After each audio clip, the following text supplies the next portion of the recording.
Alam mo, maganda yan, ha? We will try to break this down, no?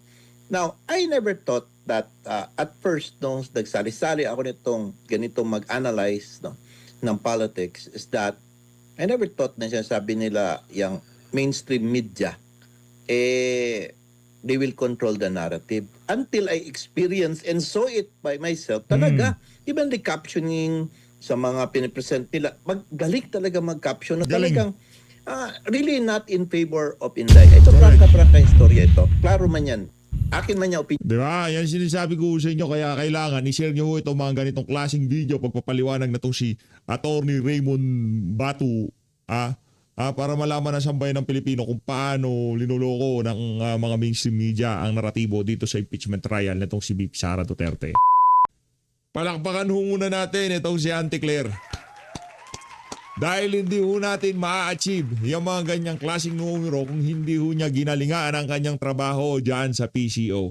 Dahil Publicus Asia ho ang naglabas ng pinaka-latest na survey na kung saan talaga naman ang ating mga kababayan wala na hong tiwala dito sa mama na to. Pero bago yan, isa like at subscribe. Masaya na ho tayo dyan at sa mga gusto sumali sa ating community, yung join button, nandyan lang ho sa baba. Siyempre, Publicus yan Kaya naman si Prof. Malutikia ang magpapaliwanag ho dyan sa pinaka-latest na survey na to.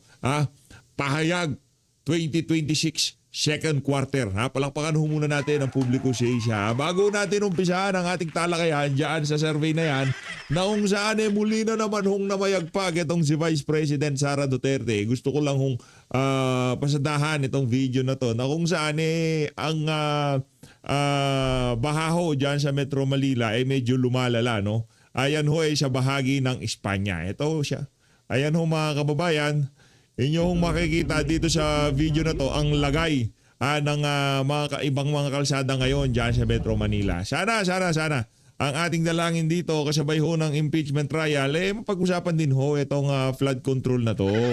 Dahil kaya ho natin dinaranas itong sana walang matraffic ngayon, no? Sana walang matraffic sa EDSA, sana walang matraffic sa Espanya, sana walang matraffic sa mga mabababang lugar dyan sa Metro Manila. Sana walang maistorbo sa ating mga kababayan. Sana yung mga reporter, newscaster, mga epal sa social media, pagka na-traffic sila dahil dyan sa baha na yan, mag-post din sila. Yun lang naman ang atin dito. Sana. Dahil nung nagrally ang mga kapatid nating INC para ipanawagan na magtuloy-tuloy ang investigasyon dyan sa mga maanumalyang flood control, yung mga ika nga medyo na-traffic sa EDSA, medyo nag-iiyak sila sa social media. Ngayon ho, nananalasa itong bagyo na to at maraming bahagi ng Metro Manila lubog ho ngayong mga panahon na to. Sana yung iba mga internet personality nagyayaw-yaw. Salita ng mga tolpo yan. Yung mayaw-yaw sa social media dahil na-traffic sila. Ngayon, sana ito dito yung mga mata-traffic ngayon, mag-iyak din kayo. Di ba? Ano yun natin, ipanawagan natin na dapat sana wag bumaha. Dapat yung bumaha umalis sa kalsada dahil nakaka-istorbo yan. Balance lang. Balance lang tayo dito. Kung nag-iiyak kayo sa ginawang rally ng mga kapatid nating INC, sana dito sa baha na to, mag-iiyak din kayo. DJ Chacha, Lord de Vera, pangalanan ko na kayo. Yarin lamang maiingay kayo nung nag-rally ang INC. Di ba? Perwisyo, istorbo, nag-cause ng traffic. Ito. Sana yung tubig, tumabi-tabi kayo. Para sa tubig, tumabi-tabi kayo. Ulan nga kayo. Laka na ng water. Laka na ng water. I-Englishin pa talaga tayo. Laka na ng water. Di ba kayo magagalit yan? Dapat magalit tayo. Sabihin natin sa baha, istorbo kayo sa hanap buhay. Ba't di kayo tumabi? Nagkukos kayo na traffic. Ano ba yan? Pero kung walang baha niyan dyan sa Espanya, wala tayong problema. Tuloy-tuloy ang daloy na trapiko kahit maulan kasi gumagana yung flood control. Ngayon kayo mag-iiyak. Share nyo itong video na to. Hashtag. Nasaan na yung maiingay sa social media sa INC rally? Ano kayo ngayon? Tambay ko lang ho dito to para ika nga yung mga maiingay sa social media nung nagrally yung mga kapatid dating INC. Mag-ingay kayo ngayon. Di ba? Mag-ingay kayo ngayon. Gusto ko marinig ang inyong gusto. Asan na ang ingay, di ba? Asan na yung pag-call out sa pamunuan ng INC na nagkukos sila ng traffic? Ilabas ang ingay! Mga buisit na yan. Di ba? Dapat parehas, dapat balanse. Kung nagalit kayo sa mga nagrally dahil nag-cause ng traffic, dapat magalit din kayo sa baha dahil wasak-wasak ang flood control. Dahil ninakaw ang pera sa flood control. Yan ang sinasabi ko, hindi tayo matatapos dito sa issue na to hanggat walang napapanugot, walang nakukulong na big fish. Walang yan. Prof Malutig, Prof pasensya na medyo, alam mo naman, medyo pagka blood control pinag-uusapan yung high blood pressure ko medyo nag-high blood ako ha. Wala tayong high blood pero yung high blood pressure, wala ho tayong high blood ha. Tandaan nyo ho yan mga kababayan. Hindi ho tayo high blood din. I mean yung high blood pressure pero umiinit ang dugo ko. Medyo kumukulo-kulo ba? Pagka flood control pinag-uusapan at pagka yung mga epal sa social media nag-iiyak dahil sa traffic, dahil sa rally, na kung saan pinapanawagan lang naman na mayroong managot dito sa mga kabalbalan na to, bakit ngayon ang tatahimik ninyo? Mawalang niya kayo! Eto, kay Prof Malutigi Prof, banatan mo naman please. Na yung present na digital forensic na si Mr. Kali. So ko, from the top, ulitin natin. Okay? Good morning ulit, Yun. no? Day 2 sa Malo. impeachment. Makita po natin na yung present na digital forensic na si Mr. Kalilong, no? Parang hindi naman yata po sigurado siyang expert, no? Aray ko. Hindi naman po natin Aray ko. Pampir. Takas mo. Parang di ka naman yata expert. Expert ka ba talaga? pinagtatalunan yung existence ng video Oo. kasi yung pumidyong yan ay isang press conference na nangyari ng madaling araw at yan ay sa through Zoom, no? Yan po ang konteksto niyan, mahalagang dapat maintindihan dahil yan po ay noong nakakulong ang Chief of Staff, si Undersecretary Attorney Laika Lopez ng Office of the Vice President dahil doon sa hearing na ginagawa sa Quadcom. At nung po madaling araw na yon, nagkaroon po ng balita na ililipat siya sa Women's Correctional. Hindi naman po yun ang usapan, no? Yan ay isang press conference at yung pinapakita ng prosecution ay isang parte lamang po ng 48 minutes na video. Hindi po 2 hours. Hindi ko maintindihan ano yung process ng authentication ni Mr. Kalilong. Ang pagiging pong digital forensic, yan po ay hasang-hasa at updated sa training, sa paggamit ng teknolohiya, sa paggamit ng iba't ibang bagay para lang ma-authenticate Yan. ang isang video. Ang napakahalaga sa Hindi yung gumamit ako ng OBS tapos kinumpara ko yung sa nakita ko sa social media at pinagbangga ko. Actually, wala nang usapan dun eh. Patunayan nyo na lang na talagang nag-hire si VP Sara. Diba? Iharap nyo yung hinar niya.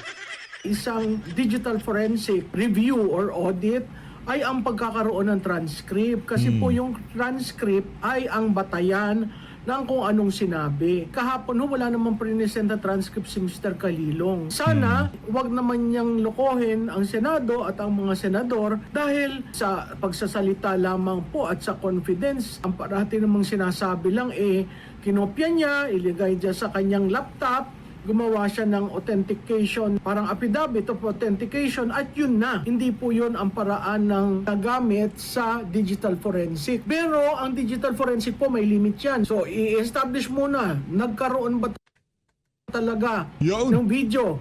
Yes, totoo po yun, may video. At dyan po sa nangyari ba yan, yung tinatawag na actus, an act occurred, who performed it, when it happened, nandiyan naman po yung date niyan at whether the record is genuine. Marami pong proseso para malaman kung genuine. Yan ang kailangang establish kung totoo nga yung video.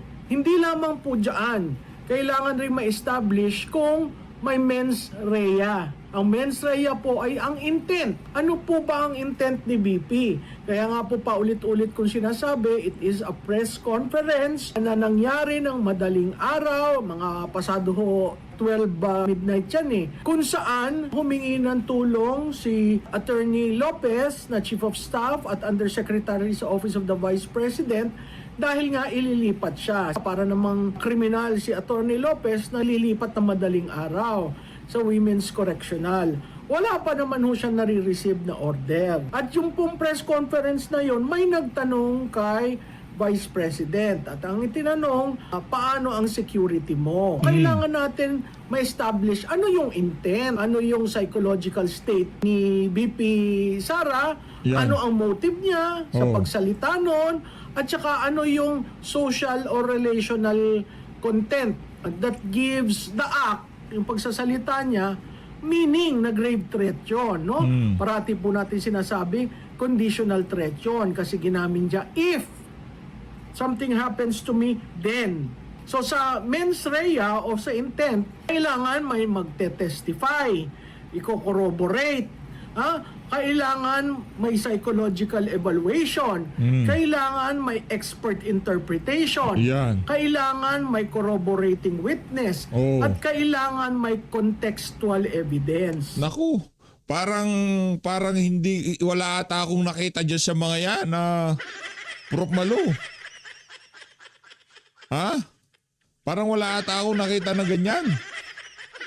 Wala pa naman pong present. Ang sinabi lang may video. Ba't pinagtatalunan yung video? Kinuha si Kalilong bilang expert witness. Hindi naman po siya pwede mag-expert witness dun sa press conference na yon. Pwede lang siya mag-expert witness na may video sila na nakuha tungkol doon sa press conference na yon via Zoom. Whether that video is authentic, genuine, is another issue. Kasi, sa tingin ko po, hindi po ang uri ni Mr. Kalilong ang kayang magpakatotoo doon sa videong yon. Ilang taon na po ako sa kampanya at marami pong digital forensics kaming nagagamit kung sakaling merong issue sa aming kandidato. Babalik ulit tayo doon. May actus, may video, hindi ho yung pinagtatalunan, 48 minutes lang, hindi 2 hours, at may mens rea. Kung wala hong context, kasi na-explain na what happened, hindi why. Why did it happen? Ang facts kailangan parati may content para ma-explain bakit nangyari. Tayo natin kung paano i-cross ng defense ang mga sinabi ni Mr. Kalilong. Medyo yung iba nagko-komentaryo, mahina daw si attorney uli, no? Day 2 sa impeachment ni Narbasa. Siguro po may mga strategiya silang ginagawa para natin malaman kung ano talaga, no? At tatandaan po natin ang sinabi ni Attorney Sison, yung lead counsel ng defense. Burden of proof does not shift. The burden of proof is with the prosecution. Ayun. Dapat po tandaan natin parati yon. Ito po si Malutiki, Ayun, lipat na ho tayo dito kay Attorney Raymond Batu. Interview ho nitong si Sher Admar dyan sa DZAR 1026 News. Ito, panoorin natin. Game. At dito po sa Admar, sa DZAR also Manila, 1026. Opo, attorney. Doon muna ako sa huling part ng aking balita. Okay. Hindi ko lang alam kung ano yung nangyari sa mata nila. Okay.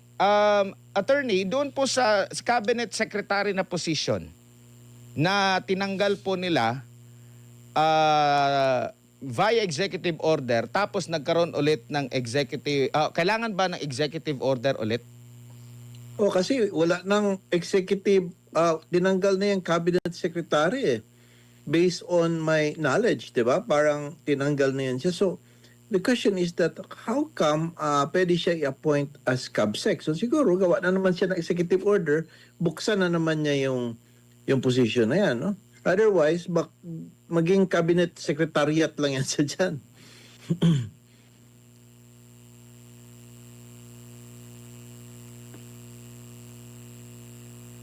Opo, lipat na tayo dito sa issue po, attorney, sa impeachment. Okay? Kasi Yes, marami sige. exciting Yan. Yan, Sige. yan. Opo. Ayan, ayusin lang natin yung ating Okay? No problem. Dito po sa impeachment natin, attorney, unahin lang muna natin, no? Nakalipas na po yung 3 pagdinig. Kaso, kung ikaw ay ordinaryong tao, parang mababagalan ka sa takbo ng proseso. Kasi hindi po usual o regular na nakikita ng ordinaryong tao yung nangyayari sa courtroom Bihira lang yan. Yung nakakaalam niyan. At ngayon, naging publicize ito. Normal na ba ito sa isang trial, kahit sa courtroom, regular court, attorney? Yes po. Actually, ang nangyayari is, alam natin na maraming naiinip. Kasi in reality, gusto nila yung bakbakan talaga, no? Yan, However, oo. hindi po yan nangyayari pagdating sa actual na kaso because meron pong rules na kailangan po ilatag ng mainam ang ebidensya. Kaya nga, then, pag hindi kasi malatag ang ebidensya ng tama, pwede po ito maging inadmissible. Hindi na ma-rule on the merits, but it would be saying that there is a failure to introduce the evidence needed for that particular offense, no? Kaya maraming nagsasabi na dapat sana yung defense stipulate na lang nila yung existence of the video. Total, napanood naman namin yan, nandyan naman yan, nakita naman ng lahat, no? Tapos ang sabi nila, dahil sinabi ni Attorney Binluan na inadmit, so dapat ganun lang pa rin pala. Tanong-tanungin pa nila, inadmit naman kasi sabi niya, salita daw yun ng isang nanay at kapatid at bilang asawa, no? Sabi yan. Now, yun ang pinapalabas din, no? So dapat daw kasi undeniable ng existent nun, dapat ang defense should have just admitted it. Yun po yung mga senyales na nababagot at naiinip na po yung mga tao para bakbaka na po kung ano po yung tinatawag nating mens rea, yung criminal intent, no, by doing that, by making that statement. Ano ba ang interpretasyon niyan? Gusto kasi na doon ang argument whether or not yun po pa talaga is grave threat, no? Parang gusto nila i-shortcut na hindi na kailangan yun kasi talagang kailangang diretso na tayo sa discussion na ito. Yun ang kanilang gusto, Admar. Oo nga, kasi kumbaga, sabi nga, nung nakapanayam ko si Attorney Panelo, milyong-milyong tao nang nakapanood nito. Naging trending ito, hindi lang buong Pilipinas, worldwide. Pero nakikita nyo po ba na maaring estratehiya ito ng PROSEC para mapahaba at laging ma-instill, matatak sa utak ng tao yung ginagamit na terminong ipapatay, merong kinontrata, ipapatay. Lalo na yung pagde-deliver ng PROSEC, attorney? Yes, I respect the view of Attorney Panelo, no? Pero to my mind, no, hindi kasi pwede mag-apply yung ganyang klaseng style sa ganitong klaseng proceedings. Malamang po, sa regular courts natin, pwede yan, no? But in this kind of proceedings, hindi po pwede. Ang issue kasi is not only whether that video exists. Hindi po lang yan ang issue. Ang real issue nito is that yung pong video ba na yan, legally, fairly, and credibly ba na magamit ng prosecution to prove an impeachable offense, no?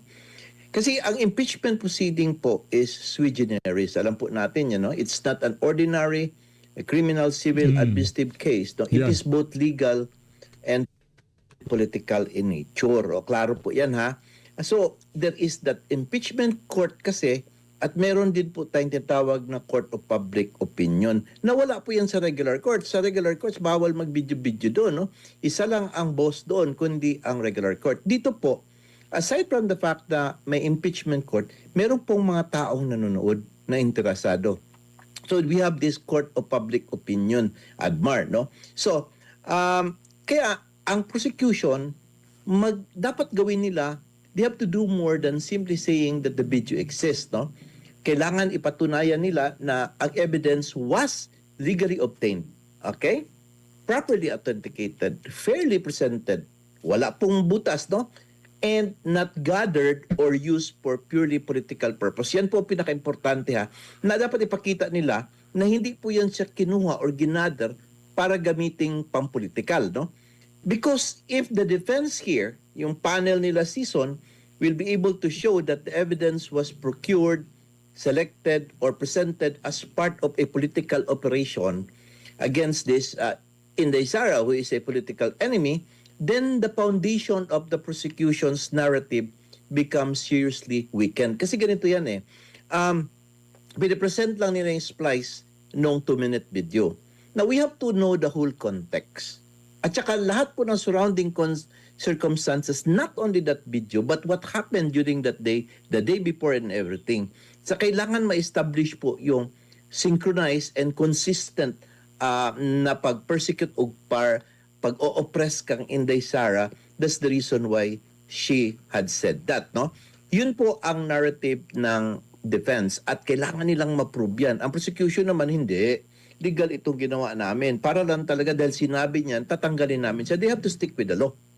And they Opo. would not say it's not political in nature. Yun po ang dahilan eh. Kaya magtataka po yung iba, bakit grabing objection, grabing cross-examination? Kasi gusto nila malaman kung dinadaan niyo ba ito ng paspasan or kinuha lang nito kay for purposes of prosecuting Inday Sara dahil meron kayong selective persecution. Kita mo, Edmar, ha, yung mga questions on the cross, ha, that ang unang mga things na nangyari is that kayo lang ba motu proprio ang gumawa nito? Nagsabi ba kayo sa PSG? Nagpunta ba kayo sa National Security Council?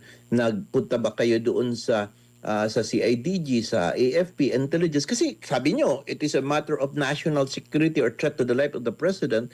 Did you do that? So hindi daw. So ibig sabihin, on that point, the defense is trying to prove na ginagamit ito political.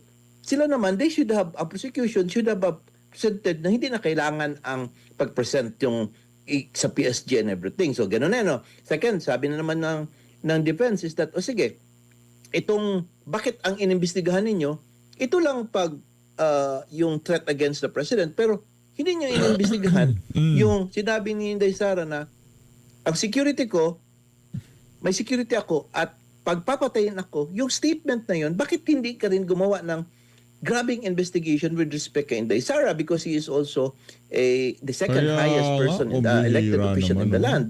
So ibig sabihin kung focus nyo lang si BBM, klaro political in nature. Yun ang laban dito, laban Opo. dito.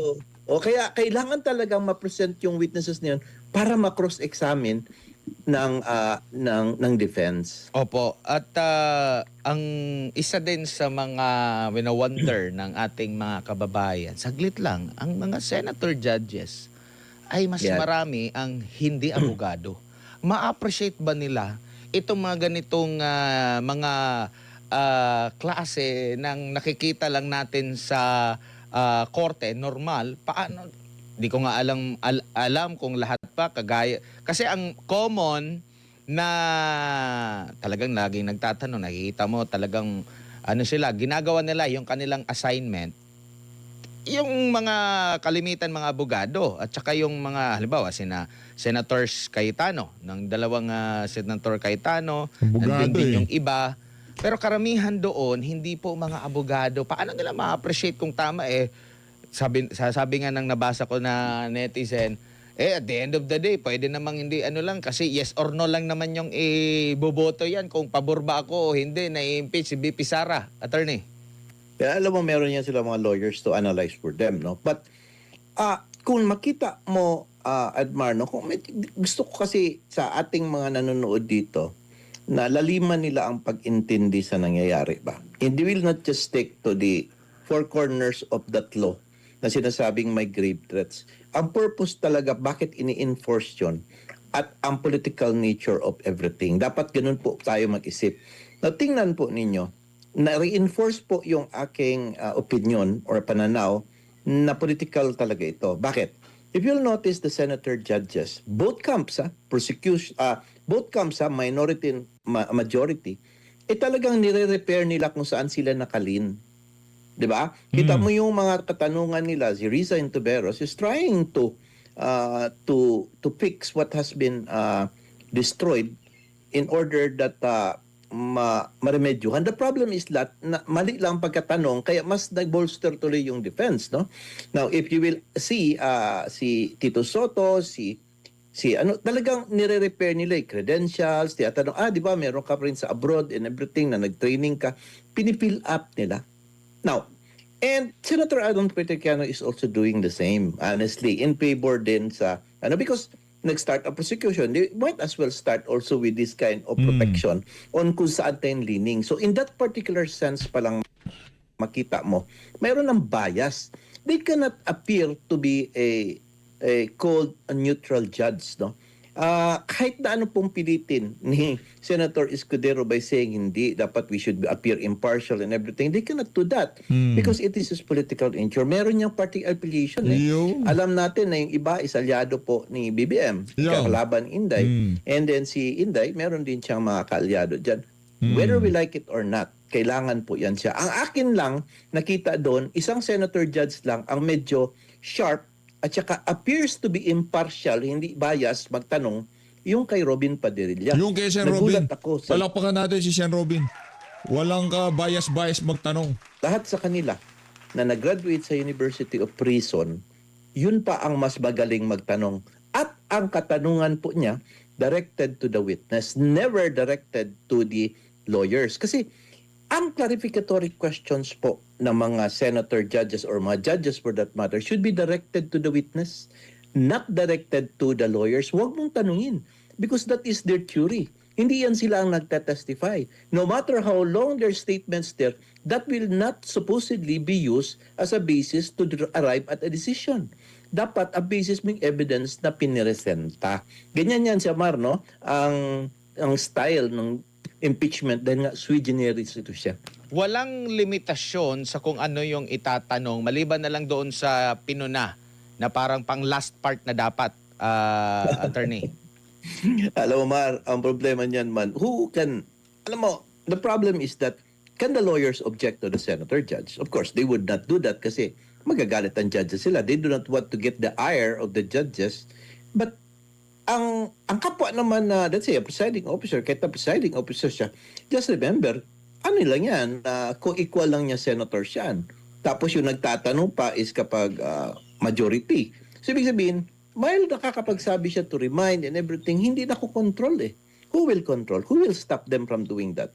Diba? So, ang nangyayari is that napapatuloy-tuloy. Now, I think here, honestly speaking, Jesus Escudero is trying his best to contain things, no? So that to make the impeachment proceedings as neutral as possible. As at least naman lang magiging fair proceedings siya, tingnan man lang kahit na sa pananaw ng mga nakikinig, no? Opo. Although in reality, Mara, hindi mo talaga pwede tanggalin ang biases dyan.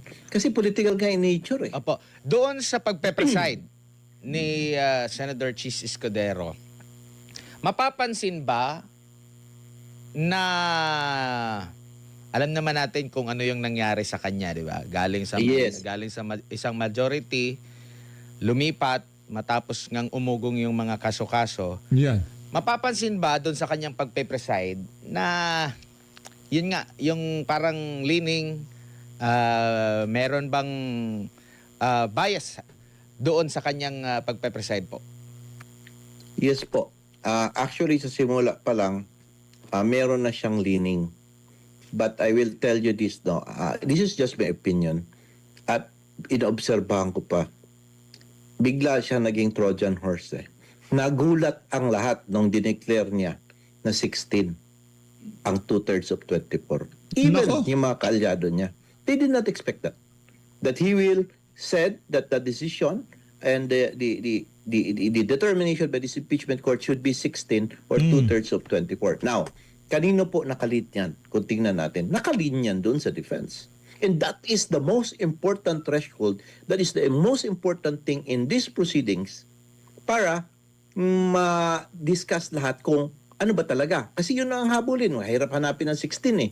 So technically speaking, akin ng tong pananaw, 16 votes na yan.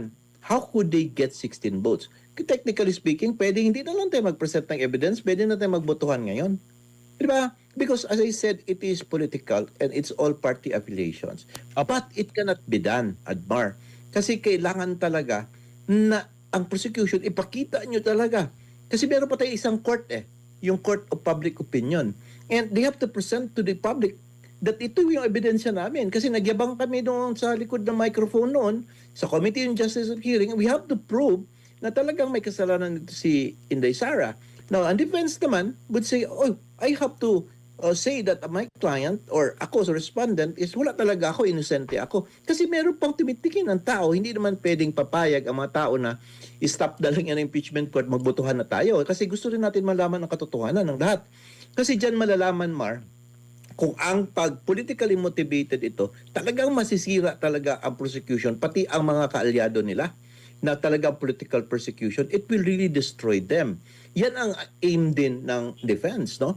Para pagdating ng panahon, maklaro natin kung sino talaga yung Speaking of court of public opinion, mga kababayan, ito pakiusap ko ha, hindi lang dito sa PH Update. Kahit saang content creator o gumagawa ng reaction video sa social media, i-share nyo ho yung video nila. Especially pagka kapanalig natin yan. Dahil ang prosecution, bayad ho na lahat ng mainstream media. Tayo, ang atin lang dito, mainstream media ay social media, sokmed lang. Ngayon, kung talo na tayo sa mainstream media, may inang klase pa tayo dito sa sokmed, talagang... Kasi doon sa impeachment court, depends sa tatrabaho dyan. Pero pagdating doon sa court of public opinion, tayo ho dyan. Ika nga, tayo ho magpapalabas ng mga punto de vista ng defense yan. Paano kayo makakatulong? Mapa Sibay, mapa third floor, mapa Joey Cruz, mapa kung sino man. Nakita yung share yung video. Walang problema yun. Basta alam mo yung mga paninindigan nila, prinsipyo nila, nakalinya sa inyo, wala, i-share nyo ho mga kababayan. Kahit hindi share si PH Update pero i-share nyo. Nagbe-bend at gumagawa ng twisting ng batas para lang ma-persecute politically ang isang political opponent. Opo. Yung nakalipas na 3 araw na trial, mula nung pag-upo niya, nabanggit na niya yung... Kailan ba niya ibinanggit yung threshold na 16? Sa simula, bago Sa siya. simula, di ba? Sabi niya, Okay. Yeah, the presiding officer would like to make sa manifestation. Sabi niya. So, 3 araw na yun. At doon Yes. sa 3 araw, walang nag-object na kahit isa. Pero merong nag-clarify. Which is sinabi niya na hindi ito opinion lang, legal opinion, kundi yun talaga ang paninindigan ng impeachment court. And Hindi... sinabi ni Jesus Cordero, yes, that is it, no? Opo. So, Hindi na ba ito mababago along the way? Or I think magiging questionable ba kung along the way mababago? Inapprove na nila yung Ito. mga journals ng unang 2. yes, you're very good at pointing that out, no? I think with respect dun sa loob ng Senate proceedings, hindi na yun mababago, Mar. Bakit? When it was uttered or made by ruled by Chief Escudero, nobody objected. No one. Tanga nga lahat Even the defense, tinakit tayo. Nagulat sila noon, ha? Parang hindi na na-expect, makita mo talagang reaction. I've been reading them, their body language and their, nakita ko. Then, pagkabukasan, in-approve ang journals without, again, any objection. So, carried na po. That's why when Senator Lacson asked, is this the opinion of the presiding officer or ito na po ba yung pamantayan natin ng ating ng korte? Sabi niya, yes, that is now the definitive thing that the disimpeachment court will follow. Di ba? Parang ganun. So, ibig sabihin yan na yan. Fix na po yan siya dyan. Kasi wala na silang nagawa. And in fact, after that, before tayo nag-interview 2 hours before, may nabasa ako doon na posting na parang agree din talaga nagka-clarify lang siya pero okay sa kanyang 16, sabi ni Senator Lacson, if I'm not mistaken. No? Alam mo po makapagbago nito? Yung motion na ipinail nalaman ko lang I do not know if you also through it, yung motion na pinail ng kampo ni Attorney Torion, Opo. questioning the constitutionality of this presiding officer. What if the Supreme Court decides and say that the June 3 ruling and tama yung posisyon ni Attorney Torion's camp and dapat hindi siya dapat maging presiding officer si Chus Escudero. Yun nga yung Ibig sabihin, susunod na tanong ko sa inyo. Yan. Kasi, di ba? hindi ba presiding officer lang, lahat ba na kanyang ginawa bilang presiding officer Yes. ay That's magiging the void? point. If ever Yes. na magdesisyon, pabor sa... Yes. Okay. Yes, even his statement that yung mga objections, of course yung statement siya sa threshold kasi covered by everyone na yon, no? Kasi na-pass naman yon.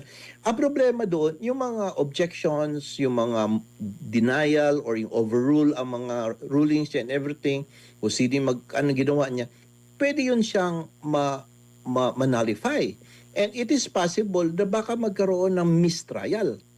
No? And that would be an automatic acquittal, no? Kasi parang tingin ko na gano'n, no? Although, wala po ako nakitang bias ni Chis Escudero so far, ha? In fact, ang ginagawa niya, pinagbibigyan niya lahat.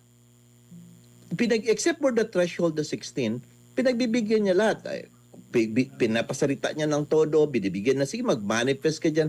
Si defensor, kahit na improper yun, sige na lang, magsalita ka na lang. Kahit na yung mga manifestation ni Ligutan, after sa tanong ni Rizon Tiveros, sige na lang. Ikaw yun sa defense, si Binluan, nagsalita. Hindi man yun siya dapat.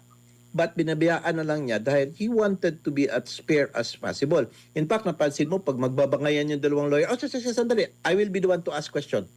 Di ba? Siya na lang para matapos na ito kasi ito ang question na dapat itanong. Kaya lang, ang technique ng pagtanong is that more on parang iba ang dating kasi, no? So, what I'm trying to say is that it may affect, no? As I understand, sabi ata ni Attorney Powa, hindi daw nila alam yung pinail ni Attorney Torion Scamp, no? And I haven't seen that also, no? And ito naman, nababasa ko lang sa Facebook, no? And that's why I could make an opinion. So yun ang natitingnan kong worry. What if kung suddenly, hindi. So sabihin natin, maggagawa na naman ng bagong presiding officer, mag-elect, and then magkikreate na naman ng ruling ang bagong presiding officer by saying, sige, the threshold, we will leave that until such time that the decision of the Supreme Court in the Alan Cayetanos case will be decided upon on the issue of kung magkano ang threshold, kung ilan ang threshold. So, pwede nating i-stop. Parang ganun ang mangyari, parang mabibitin tuloy, no? So, that is what I am actually afraid of, no? Na possible na ganyan po ang mangyari. Ito naman sa akin, alam mo naman kasi, advance mag-isip, parang nag-iisip ko lang na possible na mangyari, Edmar. I-discuss natin na malaliman yung closing remarks ni Attorney Vinluan, no? Kasi meron ko akong hawak actually na naipadala ko rin ito sa iyo para mabasa natin. Yes. Day 2 ata ito na pag-question ni Yes. Senator Judge Risa Hontiveros at kino-quote siya dito. Ang sabi ni Risa Hontiveros, nung kaharap niya yung prosecution, none of these statements are proof that Vice President actually contracted an assassin or hired one. Yeah. Dito pa lang sa termino na ito, parang makadepensa na ba siya? Oo. But look i-continue mo ang tanong. I-continue mo. Sabi niya rito, none of these statements are proof that Vice President actually contracted an assassin or hired one. She is absolutely right, sabi ni Attorney Vinluan. Yes. She then asked the question. Sabi daw ni Senator Risa, why are these acts impeachable? To this question, sabi ni Attorney Vinluan, the prosecution responded, we understand that these statements may not actually 100% prove that she in fact contracted an assassin. An assassin, end of quote. Attorney. Yes. It was a wrong framing ng question ni Hontiveros at siligutan yung nagsumagot yung prosecutor, 'di ba? Kasi dapat sana nag-establish lang siya. No, so this video does not prove na merong na-hire na contract killer. Yes, okay. Dapat nag-stop na siya doon kasi it has already been damaging. Pwede niyang tanong sana, so are you going to present another evidence to prove this existence or the hiring of a contract killer? Diba? Kasi technically natanong din yan kay Ligutan and he said, yes, we will, Your Pero Honor. diba, yan yung sa issue din kay NBA Director Matibag na meron daw silang siyempre. So, kumbaga, may kulang doon sa question kung napapabor sana sa prosecution. That is where Matibag will testify on next week. Mm-mm. Yan, yung kanyang investigation na meron silang investigation na nangyayari and that siguro sabihin niya, we are trying to gather facts pa lang or meron na sila or baka meron silang tao na ipipinpoint na we talk to this person at ito talaga yung hard killer. So, you know how Matibag will justify it, no? And testify next time. Kasi wala man talaga siyang ibang purpose i-testify si Matibag except that. So, I think siya yung investigation niya with respect of determining who is this contract killer. Kaya lang, ang problema, balikan natin doon kay Hontiveros, sa Bisaya, pag ipakipinan pa niya pangutana ba, nagtanong pa siya ng dagdag by saying that how can this be an impeachable offense? So, ang nangyari, Attorney Ligutan was forced to talk about the theory of the prosecution and which said, we cannot 100% prove that in this video and everything, no? But I'm as a lawyer, I'm not talking as a lawyer, but for moral and something like that. Parang, yun na, it is a damaging thing, no? And now, he cited the Rule 130, kung paano i-prove, etc., etc. So, malayo na, no? Because of these questions that supposedly na tinatanong ni Senator Risa Hontiveros, nakatulong tuloy, mas lalo, sa defense at nakadiin tuloy dito sa prosecution, di ba? So, yun ang aking analysis din. Pero part lang yan siya. Part lang ito. So, gaya ng sabi ko sa iyo, Admar, sana po ang senator judges will have a ruling or definite ruling na do not ask questions from the lawyer. Ask the question from the witness. Kasi ang mga witnesses, ang dapat yung tanungin to clarify some things or question the witness because hindi nyo naintindihan. At gusto nyo ipaintindi sarili. Para bang resource person, tanungin nila ba? Tanungin, hindi yung abogado. Opo. Doon naman po sa pagpe-play kahapon ng video, parte ng buong video, yung pag-uumpisa pa talaga ng bahagi kay Attorney Zulaika Lopez. Yes. Gaano ito kalaki na maitutulong sa ebidensya? Ano ba ang na-establish dito na dapat maintindihan ng publiko? Yun ang sinasabi ko. Well, I know you also thought about it, Admar, no? But you know for a fact that yun nga ang context eh. Kaya nga importante ang video na hindi siya i-stipulate as existing because we have to know the whole context. Now, the fact that the prosecution only presented the portion where Princess Maui asked question and until nagsagot si BP Inday Sara, it doesn't speak the whole story. It doesn't show the whole story. No? So, you need to look at the entire videos, which I think the prosecution did. Sabi niya, hindi natin isali ito kasi delikado ito kasi masisira konteksto. So, focus sila splice sila na dito lang. Ang defense naman, pinag-aralan ang full video, bakit di nila sinali ito? Isali natin ito kasi ito talaga yung magpapabigay ng konteksto natin na talagang political persecution itong nangyayari. At saka hindi ito grave threat.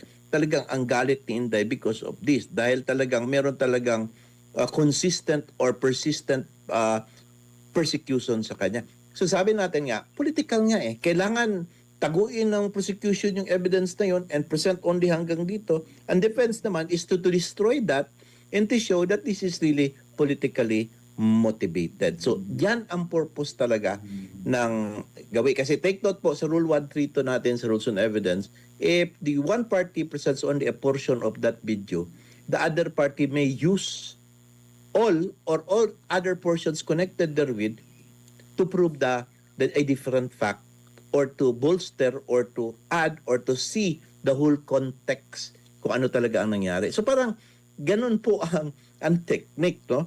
So, and kaya nga, sabi ko, in this particular sense, the defense actually was able to establish important points that would show that they won that round. For me, opinion ko lang naman yan, they won that round. Opo, dito naman sa part ng closing remarks ni Attorney Vinluan, sabi niya rito na dagdag siguro context. When VP Sara uttered those words, she was not responding as Sara Duterte, the Vice President, but Sara Duterte, the wife, mother, daughter, and sister, who only sought to protect her own family and her family members' lives. Operation Romanov is in place and the threat against their lives is real. VP Sara became the target of unauthorized intelligence and surveillance operations by government operatives that exposed her family to high-level risks and security threats, thereby causing intense trauma and uncontrollable fear. Her homes in Davao and Manila were profiled, and this is proven by classified gazing reports. Her trusted security personnel were removed. Her schedule of official functions like the one in Naga was leaked by intelligence agents, and her security was heavily compromised. Ito yung hindi rin nababalita ng husto. Actually, nung nagpo-programa si Vice President Sara Duterte dito sa SMNI, dun sa kanyang nabanggit na rin niya ito. Naririnig na namin din itong mga ganitong usapin, pero hindi masyadong na-highlights ng mainstream media. 'Di ba? Mas more sila doon sa nagmura, nagbanat, pero walang ganito.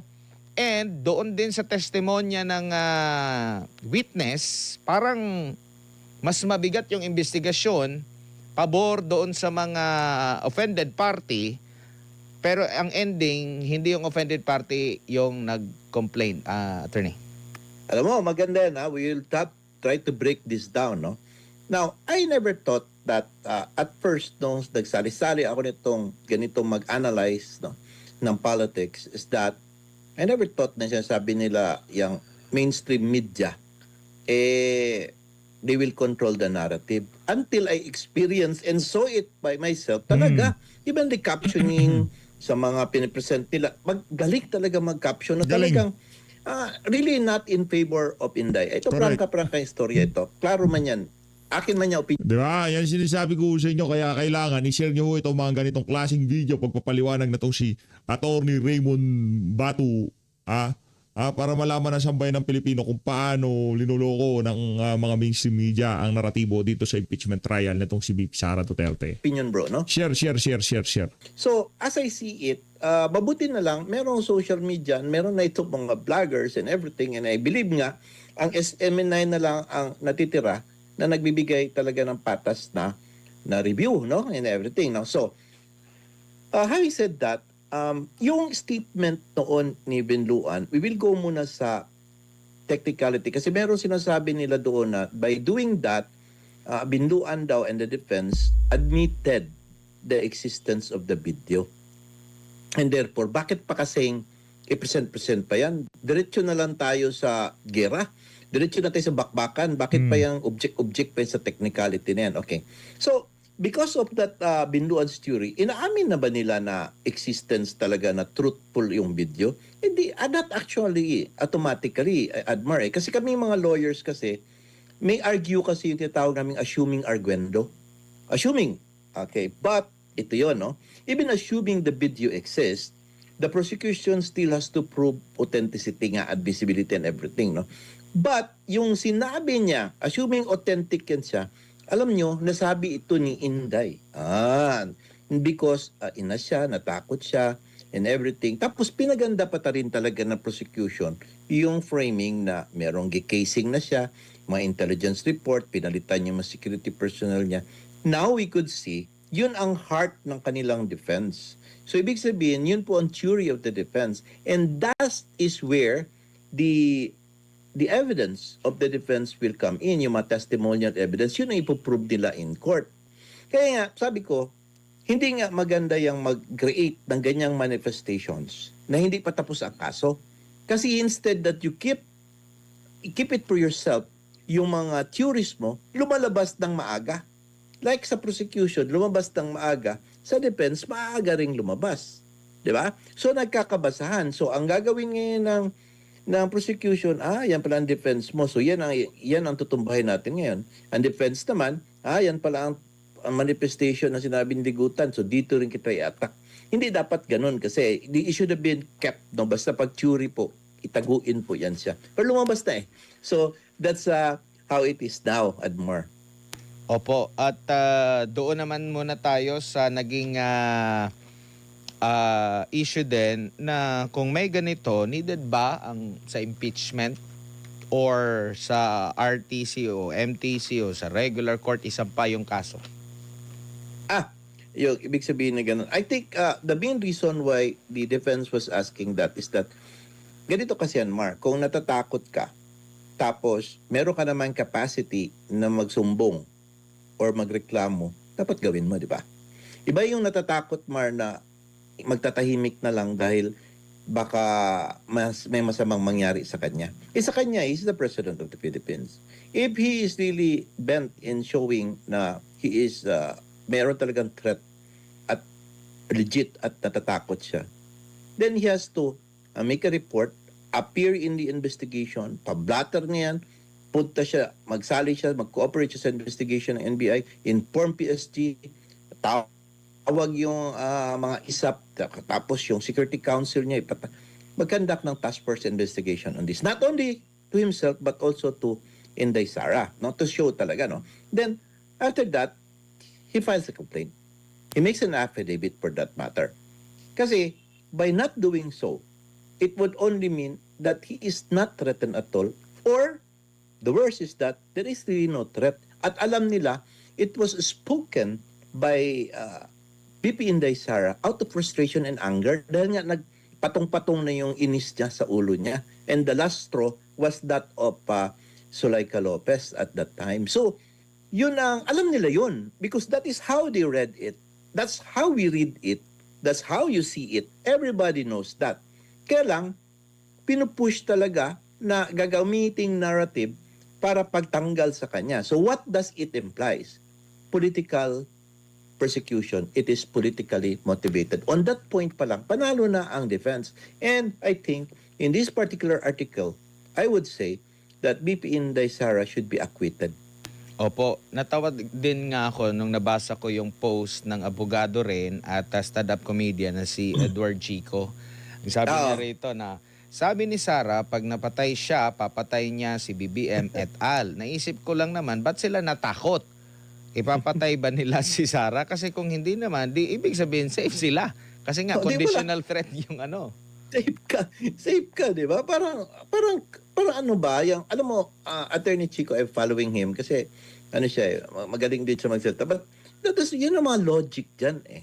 So, klaro po, basta ito kasi yung guide natin guys, no, para sa nakikinig din, nanonood ngayon, is that kapag mapatunayan po na ginamit po ang impeachment proceeding para sa politika, politically motivated, acquittal yan automatic ha.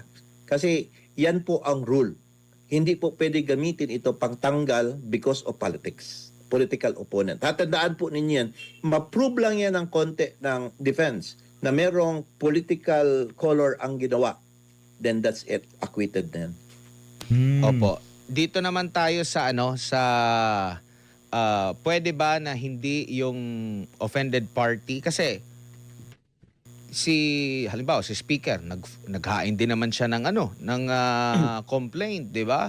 Yes. May mga senador din naghain din ng cyber libel Yes. complaint nung naging Kinatulpo. tamaan sila doon sa na yun.